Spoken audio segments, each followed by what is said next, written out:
Hello, and welcome to the lore of Braunhaven. Today we're going to be talking about the Orentian Huzian spirit deities that they worship, or the religion of the Orentian Empire. So the Orentians have very little in the way of a formal, cohesive religion. For the most part, they don't have a weekly day that they spend in worship of the Husian deities. They usually would be taking a little bit of time out of their day, 5-10 minutes, to stop at a shrine to make a offering, usually lighting of incense or leaving some offering, such as a small bowl of rice or whatever the meat that they were going to eat that day.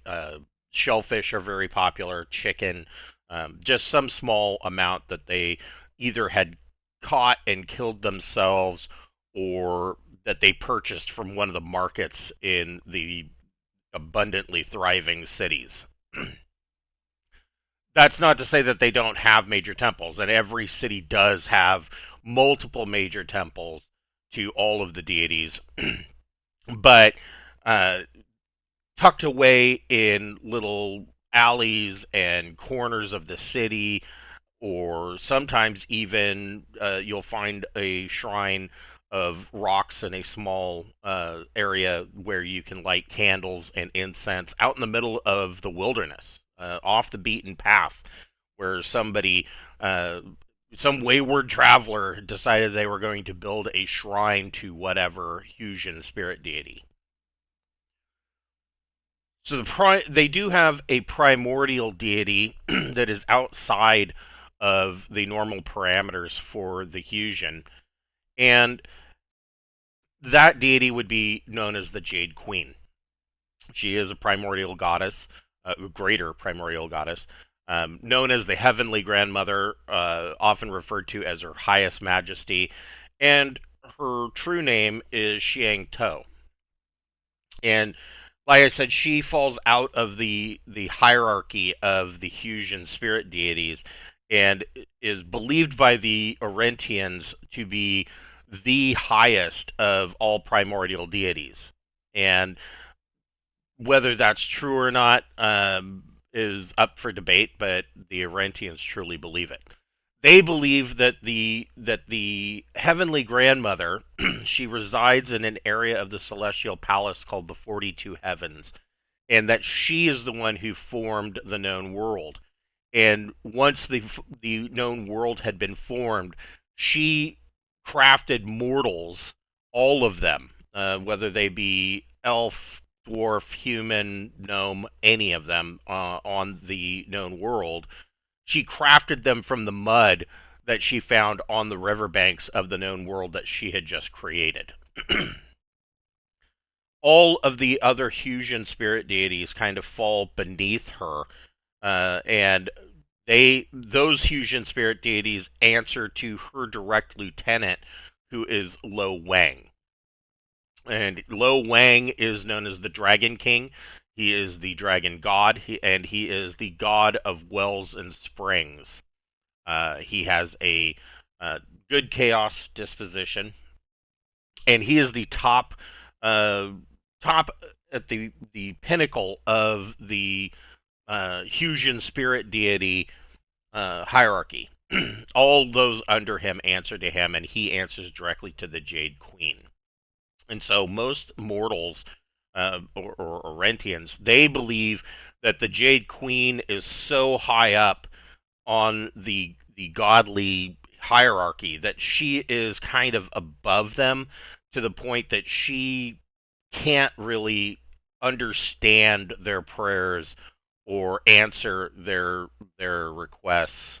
Uh, she's just too powerful. It would be like a human looking upon an ant hill and not understanding what the ants want. And so instead of going to the Jade Queen or sending their prayers to the Jade Queen, they instead send them to Lo Wang. And Lo Wang then takes that to the Jade Queen and interprets it for her in a manner that she can understand.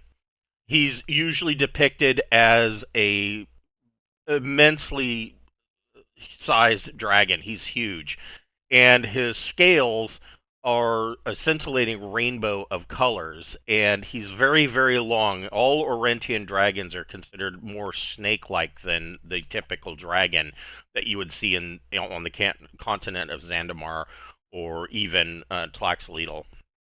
And he swims through the air, kind of in a wavy, zigzaggy portion or format. He is, as I said, he's the most common point of contact for Orentian followers that want to pray to the pantheon as a whole. And it is said that he lives in the 42 heavens of the celestial palace and takes his direction directly from whatever the heavenly grandmother tells him to do. And so he is the top guy in the whole hierarchy. Beneath him is Lo King, who is the Azure Dragon. He's known as the Blue King, and his true name is Huai and he is also of good chaos disposition.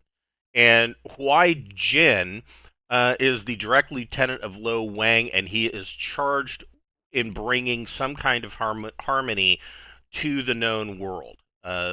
Not necessarily order in the case that you would understand as law or the lawful disposition, but a harmonious, an act of harmony among all the people, whether that be bringing some form of chaos to counter a lawful action or what have you. He's depicted as a long snake-like blue dragon, and it is said that the presence of Huai Jin can be felt in the rock gardens that are common throughout the cities and temples, or while you are in the process of trimming trees into shapes that are pleasing to your eye. Next, we have Lo Chi, who is the vermilion dragon, the red dragon, or Shen Lo.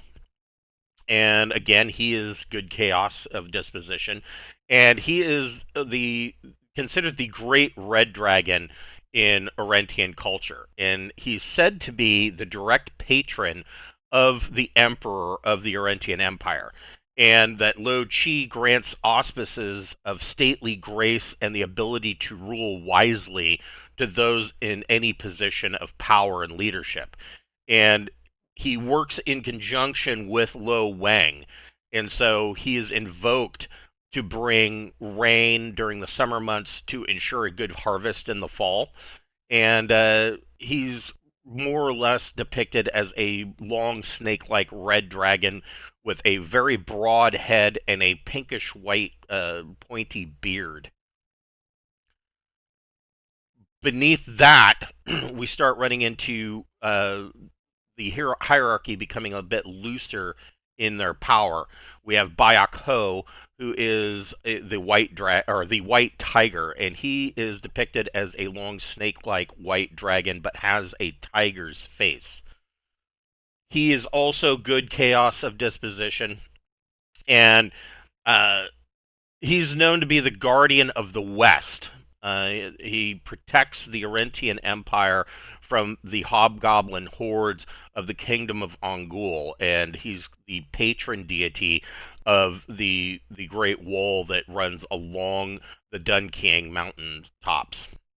And so he protects the Orentian Empire from the hordes, and he's seen as the patron deity of autumn season, and is commonly represented by depictions of the falling cherry blossoms in the imperial gardens of Hanyang.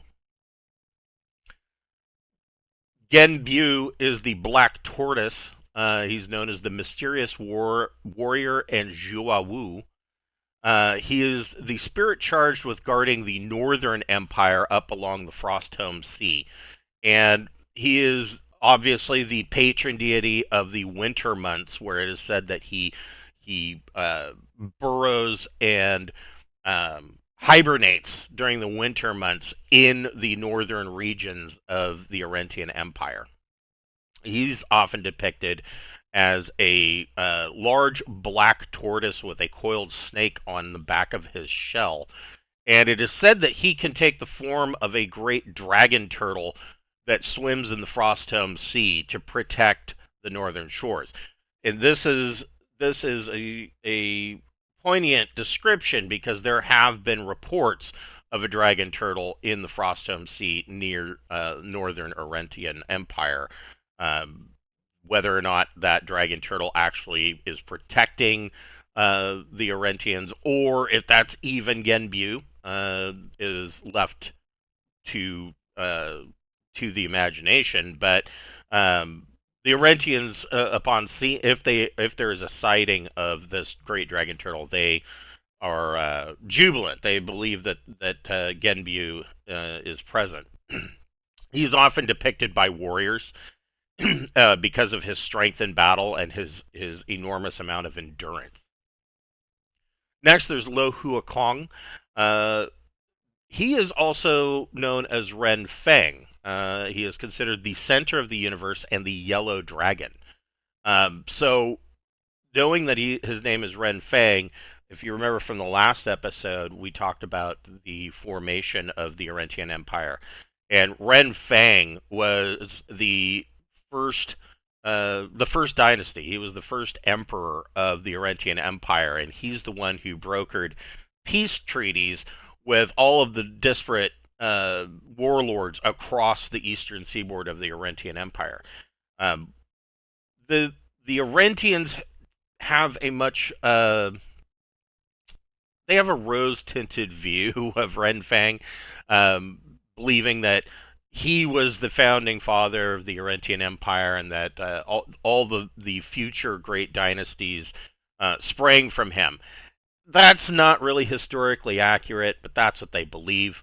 Renfang's peace treaties with the warlords were fraught with assassinations and infighting, all wanting to take Renfang's position and ruling the entirety of this empire that he formed. So it wasn't necessarily a peaceful time, but looking back on it, that's how they see him now.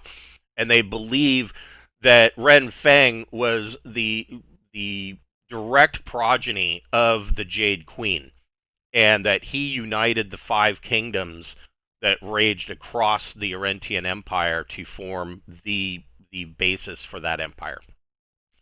Once it was established and stable, the Orentians believe that Ren Feng ascended to the 42 heavens to become Lo Huakong, the yellow dragon. He's depicted as a long snake-like yellow dragon with a white pointy beard that swims through the night sky.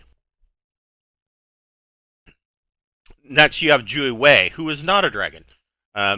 Jue Wei is the nine-tailed fox, and also the celestial fox, and these are two sides of the spirit deity. There's a lot of contradiction in the Orentian religion. That you might have a spirit deity such as Jue Wei, who is known for trickery, illusions, and magic in one form, and then that he's known as that form as the nine-tailed fox, and then he switches to the celestial fox, and he's suddenly the patron of weddings and marriage. It can be very odd. The Orentians don't think it's odd. They just think that it's two sides of the same coin. But to outsiders looking at it, they don't have that basis for knowledge, or they just can't see it that way. But Jue Wei is known as the deceiver, and he can change in the form of the nine-tailed fox. He can change into a form of a beautiful man or woman, and he's usually, the stories that are told about Jue Wei is usually that he infiltrates some kingdom, he deceives the ruler, and whatever, the ruler falls in love with him, and whatever happens brings about the entire kingdom's ruin, and there's usually some lesson to be taught there. In this form, he's depicted as a red and white fox with 9 tails. And when he changes to the celestial fox, he's known as the white fox with 9 tails, and he is said to be invoked or brought about as the patron spirit of wedding ceremonies. They're, I find it strange too, but that's the way they did. That's the way they feel.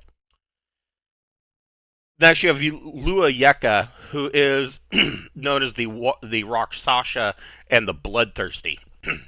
He is an evil law deity, and considered to be pretty bad. He's depicted as a Rakshasa, though because he's a Rakshasa, he can take almost any form. And it's believed that Lua Yeka just relishes in spreading chaos throughout the known world. And he is he in his guise as the Bloodthirsty. He is known as an eater of men, and this is his usual form. But as usual, there is a contradictory side to him. While he's known as the Bloodthirsty and the patron of torture of prisoners, on the other hand, he's also the patron of great of artwork, of great beauty, and of scripture. And again, the Orentians see this as two sides of the same coin. They can find beauty in almost anything, which is kind of both uplifting and terrifying at the same time. So those are the Huzian spirit deities of the Orentian Empire. Next time, we will be looking at the Kingdom of Ongul and looking at the hobgoblins, their kind of formation and how they go about trying to conquer the Orentian Empire and get through the Gengju Gate. Thank you for watching, and I'll catch you next time.